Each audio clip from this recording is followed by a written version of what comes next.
Welcome back or welcome to Y Option. Jim Thornby, Yogi Roth, usually on two different screens. We're literally now like very close. But here we are in New York City, right? And New York is packed. Everybody is really close. We had a close Heisman as well. We are reporting live. It's our first instant reaction type show. Just got done watching it, but we were in two different areas, Jim, as this thing went down. Yeah, so in the room we're in right now, this is where they do all the breakouts. So as you can see, like this is exactly where Dylan Gabriel was sitting before the ceremony. Travis Hunter would have been over there, Ashton Genty, and Cam Ward was over on this side of the room. This is all before they head over to the event for the actual thing that you see on ESPN. So this is where the media all gets to spend a few minutes talking to these guys. You know, like tonight they're asking them, you know, what about the suit that they're wearing and all that kind of fun stuff.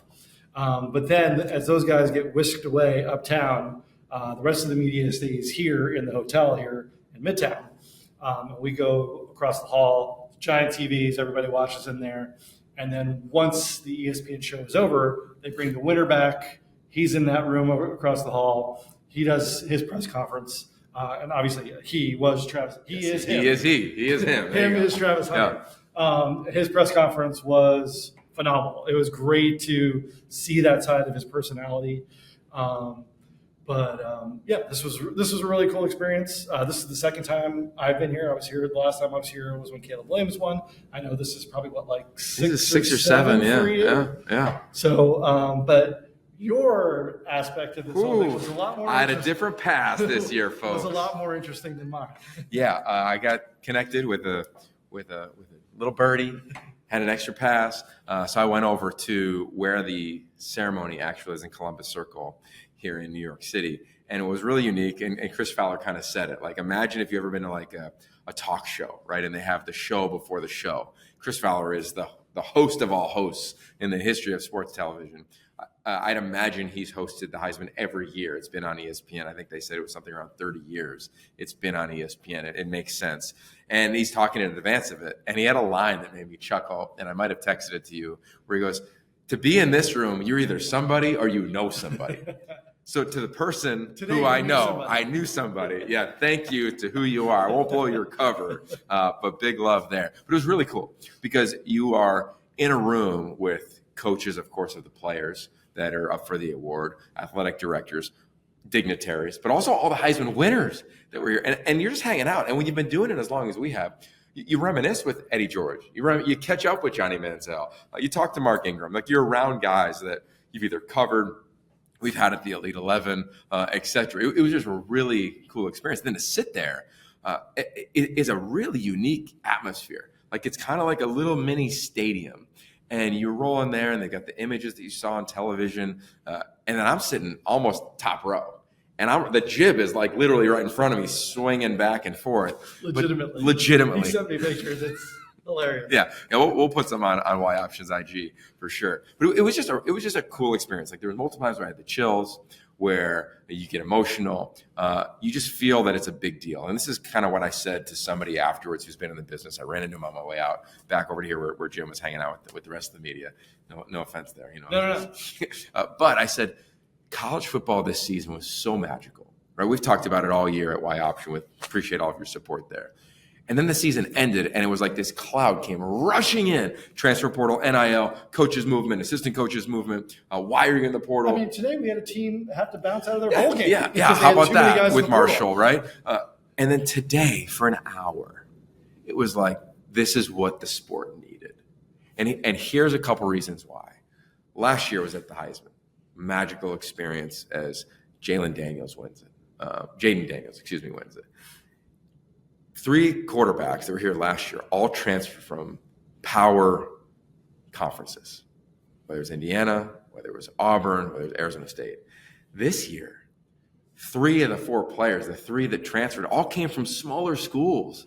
Jackson State, Travis Hunter won it. That's where he started his career. I get he was the number 1 recruit in the history of recruiting, but it's still unique. Dylan Gabriel, he had one offer. He was committed to a military institution and then finds a way to UCF and then to Oklahoma and then to Oregon. And then you look at Cam Ward, 0-star recruit Incarnate Ward to Wazoo to here. So I just thought that was really cool when you look at the last 2 years. Well, it's funny. Like to that point, Chris Beniti from The Athletic had a tweet, and I think I'm trying to remember off the top of my head now. I think it was 8 of the top 9 were all guys of the voting were all guys that either came from the FCS or G5 level, which is funny because that's the exact conversation you had with Brandon Huffman earlier this week about that where that's recruiting is going to. And again, obviously Travis Hunter is a different story here.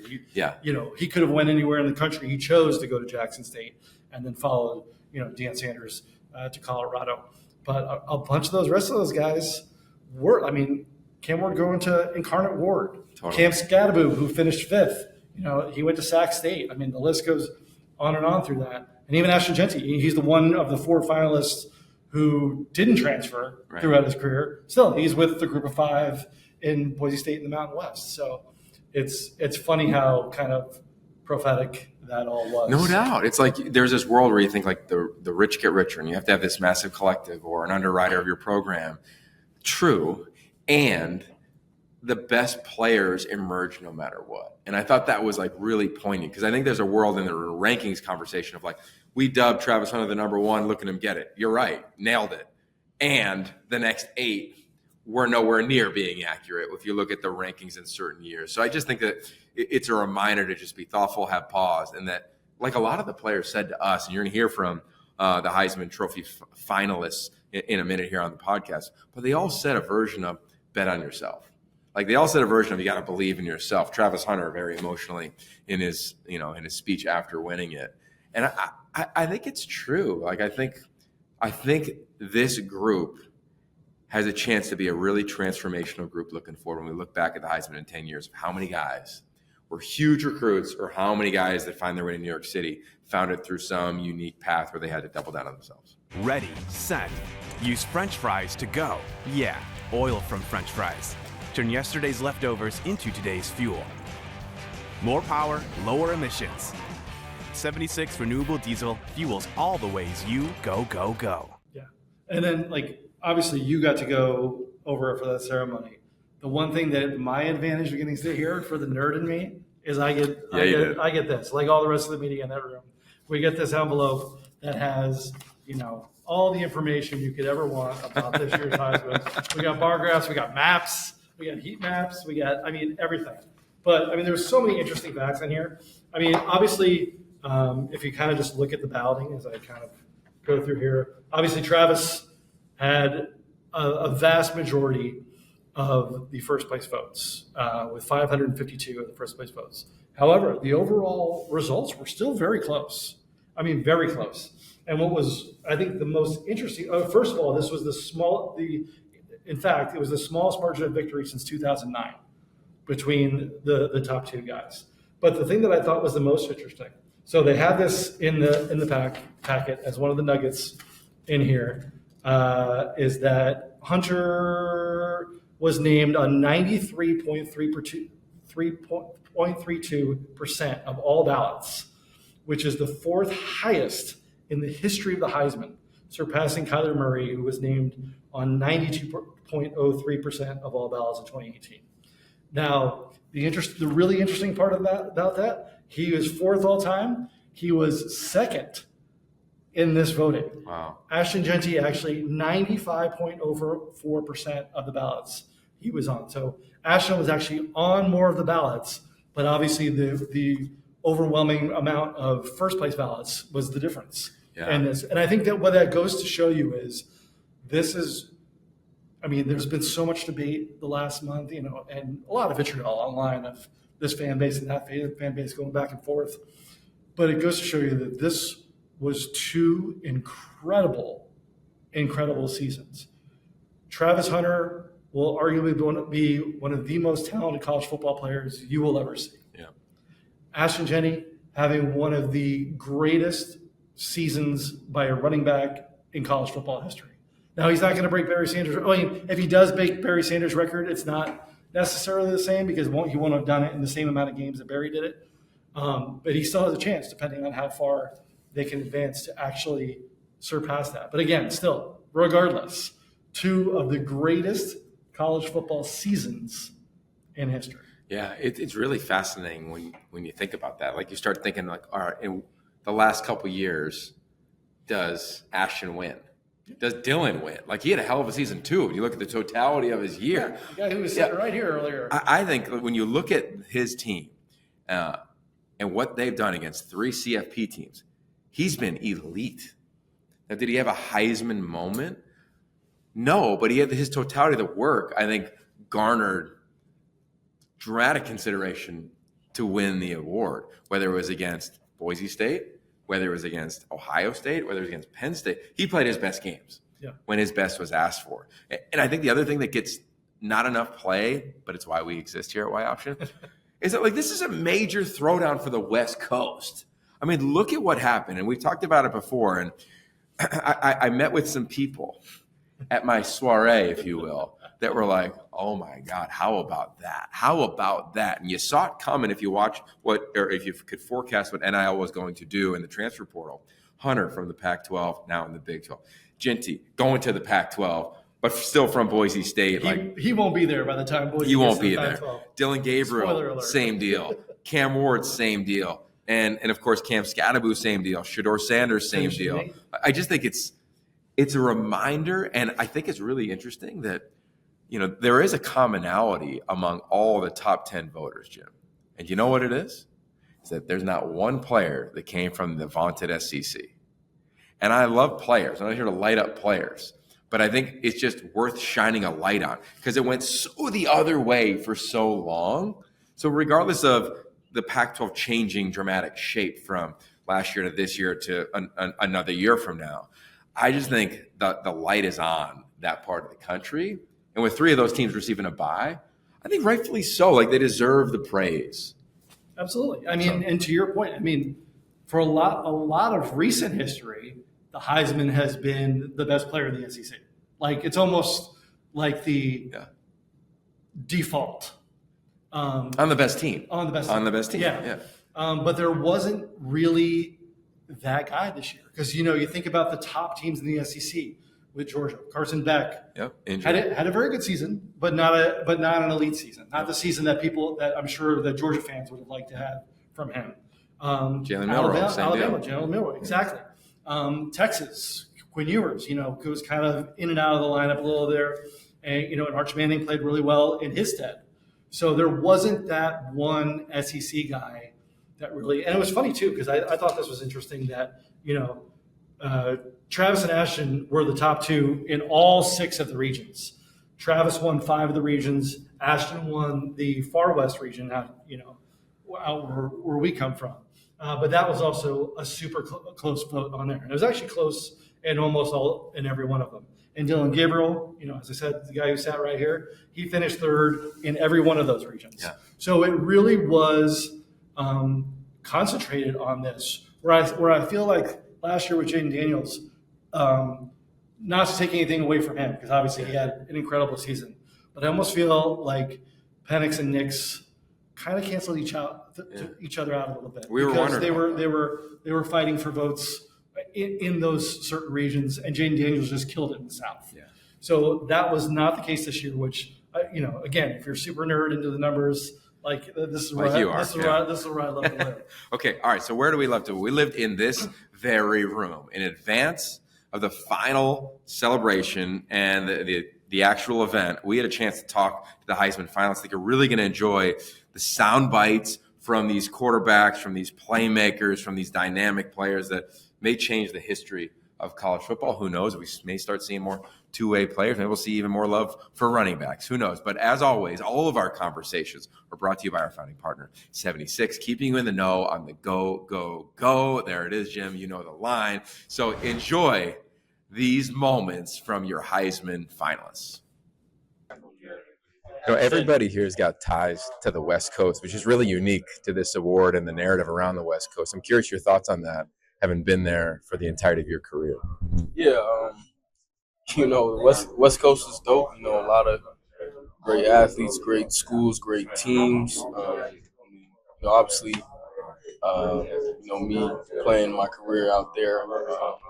I am from the South, but there's some special things in the West Coast with involving football. And 3 teams with a bye in the playoff from that region too. Curious how that lands with you and your team. Yeah, I think it's pretty dope. It just shows, all the great programs, people getting recruited. West Coast football is doing a great job right now.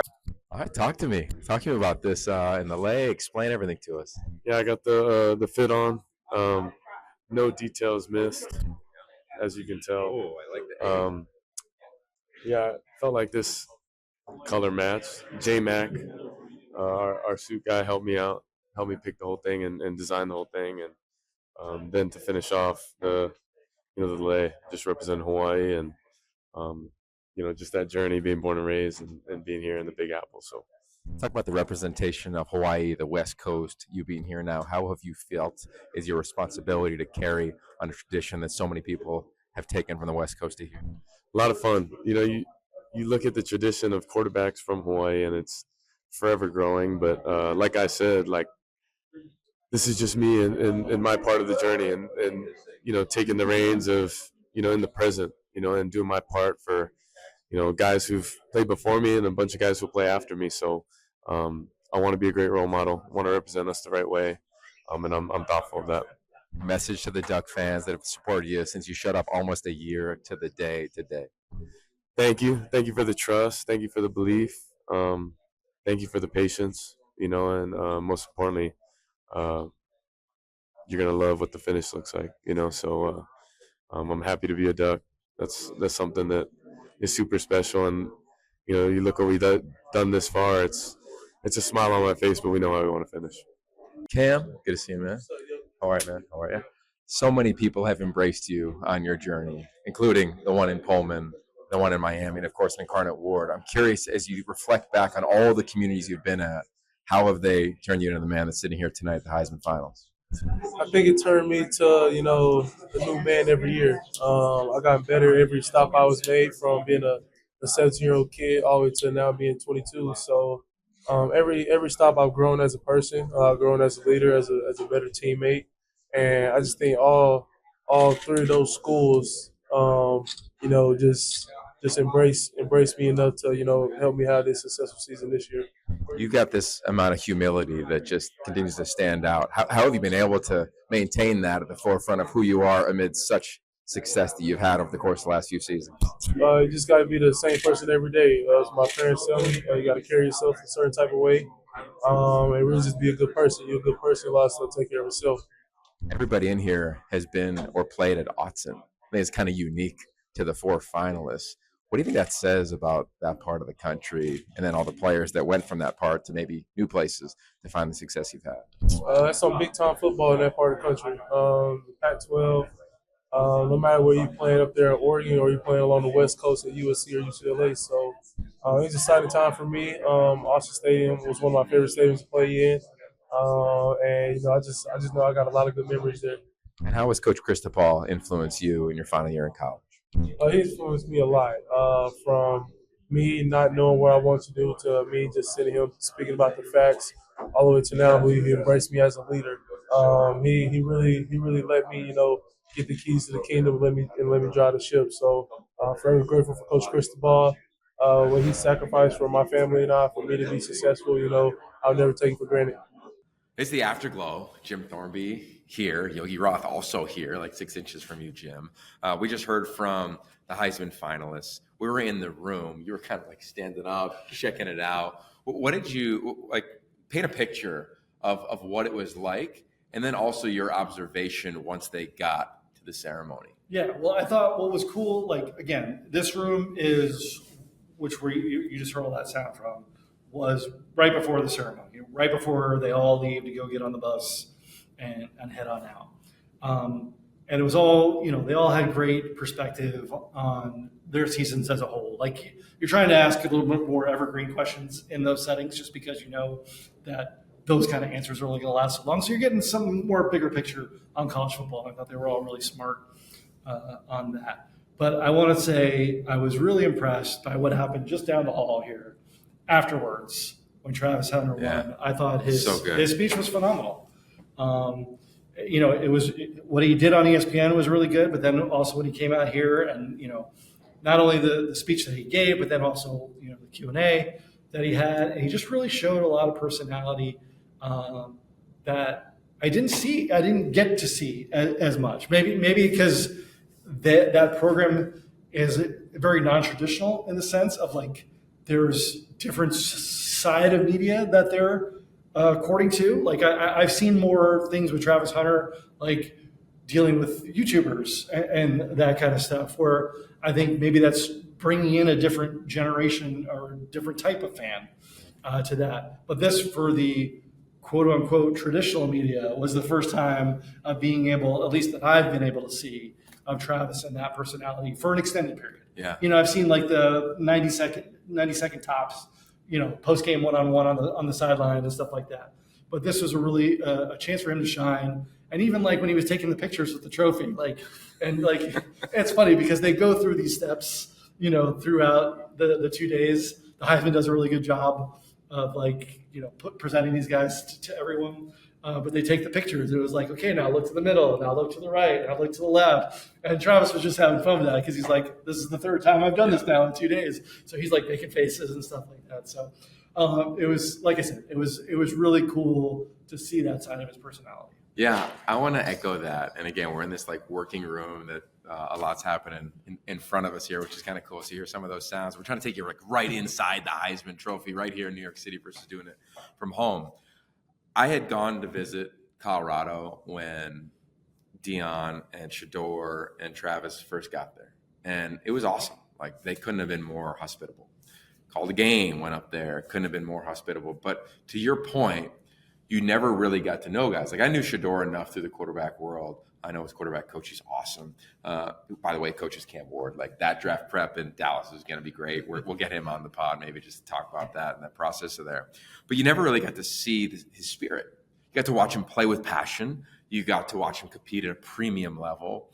But you never, to me, I don't recollect ever hearing from him that often. Post game on the field, sure. But feature outside of he and Charles Woodson talking, there isn't a lot there. And I think the number one thing that we often strive to do, and I think everybody should strive to do in college football, is take the helmet off. Get to know this personality. Because right now, and you've heard me say this, is that we are in a very transactional era of college football. And players already are rankings, right? It was number one ranked player in the world in 2022, Travis Hunter wins the Heisman, right? And now they're also transactions because you're in the portal and you're getting paid. So you're no longer a human. You're a jersey, you're a ranking, you're a dollar sign. So I think we have to compete as media members to get to know these guys. Well, it was hard to get to know them. Yeah. So then tonight, or even in the photo sessions when you're doing media here, like he starts to light up a little bit. And I remember pulling you aside and be like, I think I'm falling in love with this guy. And then he has this speech afterwards. I wanted to ask him, like, if we had more time, I would have been like, dude, you didn't even have a piece of paper. You didn't have your phone out. Mostly it's coming from the pocket, from the jacket pocket, nothing. And he nailed it. Like he talked about his family. He talked about his community. He talked about his high school. He talked about his school in Colorado. He talked about his teammates, past, present. It was just really dynamic. And then to your point, he comes right down the hall into the general media session, and he just has this spirit that I'm like, who is this guy? And you know what he reminded me of? I'm thinking of it in real time. Larry Fitzgerald was similar. Now, he did more media, but he had this playfulness in the locker room that like would shock a lot of people, right? Kind of like Peyton Manning had this like humor to him that eventually started coming out outside of the serious ball guy. Yeah. And there's a world where I'm watching tonight and I'm like, this is a superstar. If he lets people go there, if he continues to go there himself, and he'll have to, right? That's just part of the next level. Like you're competing with the best of the best for that airtime. He's got a chance to really impact people in a beautiful way. I'm glad he did it to me because I look at him through a different lens than I used to. He used to be dynamic player, two-way player, once in a generational player. Now I'm like, beautiful spirit. I want to hang out with you. Like you're funny. All of those things. I'm really glad. I'm really glad he was willing to go there on the biggest of stage for him. Absolutely, it was great. It was a really cool moment that I won't forget. Okay, so we don't do like helmet stickers, but we do these awards every week. I know that there's minimal games happening this weekend, so we probably won't do that. We'll probably wait till we do a full end of year. Right. It was funny because we actually were in the elevator bay with Ash and Jenny this morning, And I told him, oh, by the way, like we have the Go Gone award that you won 6 times all about explosive plays. And I kept telling him, like, every week I'd look and it'd be like, okay, well, we gave it to Johnny last week. Like, let's see if there's a different guy. And I like look at the stats. I go, no, it's him again. Yeah. And he just laughed. Okay, so I want to give a word out. Yeah, okay, let's do it. I want to give an award out to the Colorado media because Brian Howell, Adam, and company, like, they showed up in droves. And I also want to give, I think, like, my 5-star QB of the week is going to go to Curtis Snyder. Yeah. Like, he was awesome. Like, he had command. I think he did a really nice job of giving access, making sure everybody got a little bit. And then Nate Kruger, I got to give him a big time award as well. Trying to think of what category he might float into. He might be like headset hero. That's what I was thinking. Like, he gave us access this morning. That's right. We had a chance to go upstairs. We talked to him. Spent time with Dylan Gabriel and Dylan Gabriel's family. Also spent time with Cam Ward and his family, and Ashton, to your point. He was absolutely phenomenal. I got to meet members of his family. So overall, the Heisman, you win probably the biggest award because you open up the doors. You're really accessible. They helped us out all day long. We were here from 9 a.m. to it's right around midnight now when we end this thing. So you are getting our first ever instant reaction. You're getting it at yoption.com. You're getting it in your inbox. You're getting it on YouTube. And we have a ton of social content that is already out there. We'll continue to drive that. And at some point on Sunday, I will write the newsletter, which I thought I would write tonight, but since I got that sweet pass, I was like, I'm out, Jim. Not writing the newsletter. You might be getting this on Monday morning. We'll see how we'll see how this all with the travel and everything pans together. But and thank you to Tim Henning from the Heisman. Yes, just one of the all-time great people. All-time greats. Okay, so there's another Heisman in the books. We're gonna go have dinner. We might have a celebratory something, and we'll see you later this week. We've got a phenomenal guest already booked for later in the week who's got a great understanding of college football, the NFL football. I think you'll really want to hear from him. And then we might even have a parent of somebody who I also think will give tremendous wisdom and advice coming up soon as the playoffs are less than a week away. Can't wait. But we're going to get some sleep first. Peace.